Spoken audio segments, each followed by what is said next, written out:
There are three common mistakes I see veterinary leaders making when interviewing. The first is not preparing enough. If you don't prepare for an interview, very simply, the person sat in front of you will pick up on it and you're likely to make a poor impression. How someone does anything is how they do everything. In other words, how you prepare and show up for an interview provides the interviewee with information about what their employment experience and working under your leadership would be like at your practice. Sometimes you can feel like time just isn't on your side and you just can't prioritize the time to prepare properly.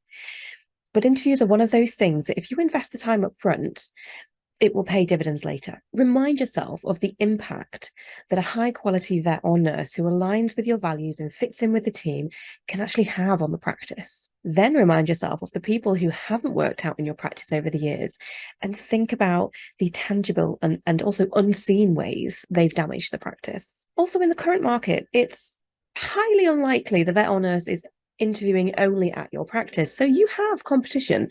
With that in mind, you've got to stand out. And the way to stand out is to do what many others don't, and many practice owners and leaders don't prepare for interviews properly. Not selling yourself. An interview should be a two-way sales conversation where both the interviewee and the interviewer are highlighting their value to one another. But in the current candidate market, I would say the interviewer needs to emphasize the value they can offer to a vet or nurse's career more so than the other way around. Now, over the years, I've worked with practice owners and leaders who have kind of shuddered at the thought of having to blow their own trumpet, but it doesn't have to be in the way you think. An interview is very simply a conversation with a meaningful exchange of dialogue.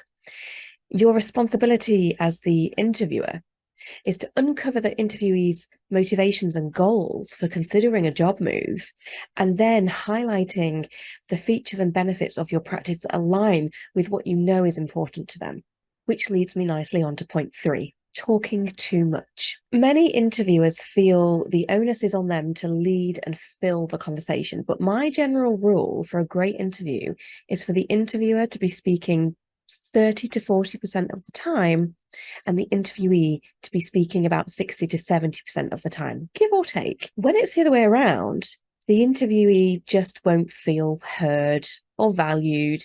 And you won't have been able to uncover what you need to know to assess the candidate against your criteria. Whilst an interview is for you to find the right person, you actually need to shine the spotlight on the interviewee and give them the experience they are looking for to help them decide if you're right for them. It doesn't mean you're compromising on finding out what you need to know, because you can actually glean so much information from a conversation by listening more than you talk. Asking well-prepared, open and curious questions creates space for the interviewee to reveal themselves to you. Now, if you want to know more about how to conduct an amazing interview, click the link below to find out about my upcoming webinar.